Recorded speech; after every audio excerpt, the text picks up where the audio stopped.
Skyrock pour les militaires. Nouvelle première mondiale pour la Marine nationale, au cœur d'un caisson hyperbère. 4 plongeurs du Cefismer, le centre expert plongée humaine et intervention sous la mer, ont participé à une expérimentation inédite.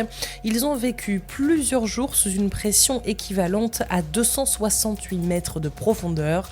Une première destinée à mieux comprendre les réactions du corps humain dans des conditions extrêmes. Pendant cette campagne d'essai, l'infirmière Virginie du service des santé des armées a assuré le suivi médical des plongeurs, contribuant à la sécurité et à la réussite de cette mission scientifique. Une expérimentation à la croisée de la recherche, de l'innovation et de la médecine opérationnelle qui démontre l'expertise des armées françaises dans le domaine de la plongée profonde et du soutien médical spécialisé. La direction du renseignement militaire mise sur l'intelligence artificielle pour exploiter les importantes quantités de données recueillies chaque jour. Avec le programme Artemis.ia, le ministère des Armées dispose d'une plateforme souveraine et sécurisée utilisant le big data et l'intelligence artificielle.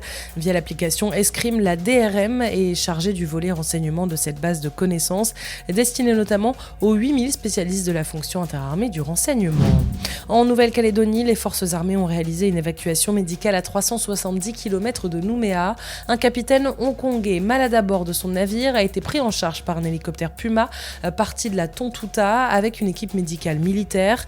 Après un treuillage réalisé de nuit en pleine mer, le patient a été évacué jusqu'au Médipôle de Nouméa. 6 heures seulement se sont écoulées entre le déclenchement de l'alerte et son arrivée à l'hôpital.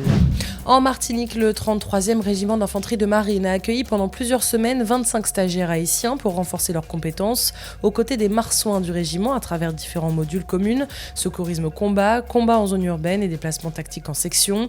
Une coopération concrète qui vise à transmettre des savoir-faire opérationnels et développer l'interopérabilité entre partenaires engagés au service de la sécurité de la région. L'armée de l'air et de l'espace s'est entraînée de nuit dans des conditions assez particulières puisque plusieurs missions ont coïncidé avec l'éclipse solaire du 12 août.